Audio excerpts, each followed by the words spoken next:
winter is coming, even though it feels like it's already here, but that means the routine we've set up with our pets may have to change. Joining us now is Natalie Piper with the Champaign County Humane Society.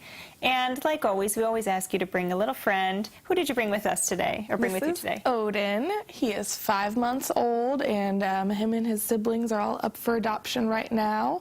So it's a great way, especially if you're suffering from maybe seasonal affect disorder or just feeling a little blue with the weather. Pets can always help, especially dogs getting you outside, active and walking and all that. So definitely. And Odin is so playful. He's been playing around the studio with his little toy. He's so cute. He would brighten anybody's day. Yeah.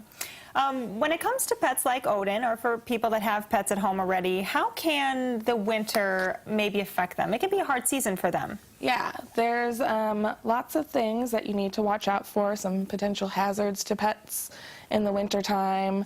For instance, if they go outside, those salts and chemical de-icers can be dangerous. Antifreeze, cats going outside can actually freeze to death. Animals can get frostbite. So there's lots of things to be watching out for with them. And you made a good point, too. A lot of times when we think about maybe dogs in cars or leaving your pets inside cars, we think about in the heat. It gets really hot in there. But in the wintertime and when it's cold, that's a dangerous time for them, too. Yes. Cars can actually act like a refrigerator in the wintertime. So really important, even if you think you're just going to be running into the store really quickly, maybe a better idea to leave your pet at home.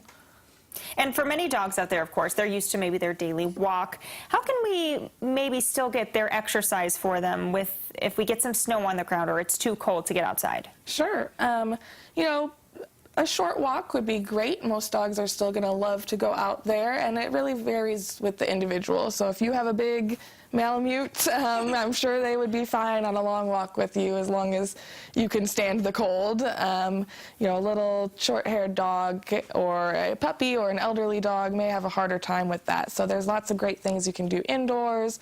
Lots of pet stores in town let you bring your dog in there. You can walk around.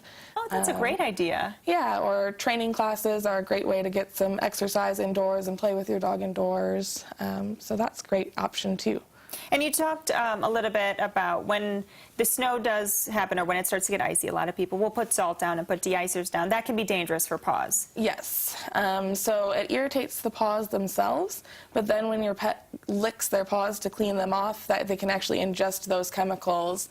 And antifreeze especially is very poisonous, and chemical de-icers can be very detrimental too. So always take a warm cloth and wipe off their paws and under their belly right when they come in from the cold. It'll also get the snow out from building up in their paws, which can irritate them and cause problems too. And there are pet-friendly brands that you can buy or that you can use. Yeah, every pet store in town has different brands, but they'll say pet-friendly very clearly on the label, and that's the type that you want to use. Especially if you have your own pets, or maybe if your business allows pets in, make sure that you're having that instead of the chemical de-icers that we typically use. Now, what about outdoor exposure time? I have the little short-haired dog. She seems to freeze the second I put her out there. But of course, she's going to have to go outside to do her business and things like that. What should I consider when it comes to exposure time and how long she's out there for? Sure. Definitely, if you have a small dog or a short-haired dog, they do make lots of great little coats. I've even seen snowsuits, which are great. Little boots that they can wear. So that can help make going outside a little bit easier. And like you said, just a quick potty break is all they really need. You can tell if they want to go back inside, if they're going back to the door, then you can guess they probably aren't too happy out there.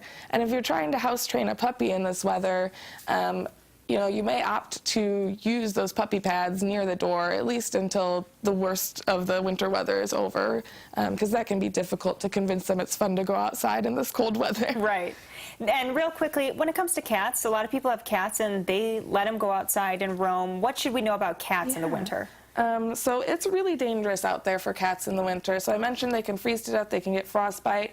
They also will crawl into places to get warm, and one of the favorite places that cats will crawl into is under the hood of a car. So If you have a cat, please don't let them outside this winter. And if you park your car outside or in a carport, just knock twice loudly on the hood of the car, because if you start your car and a cat is in there, the fan belt can actually kill them. Yeah. Well, thank you so much. A lot of good things that we should remember this winter, especially when it comes to pets.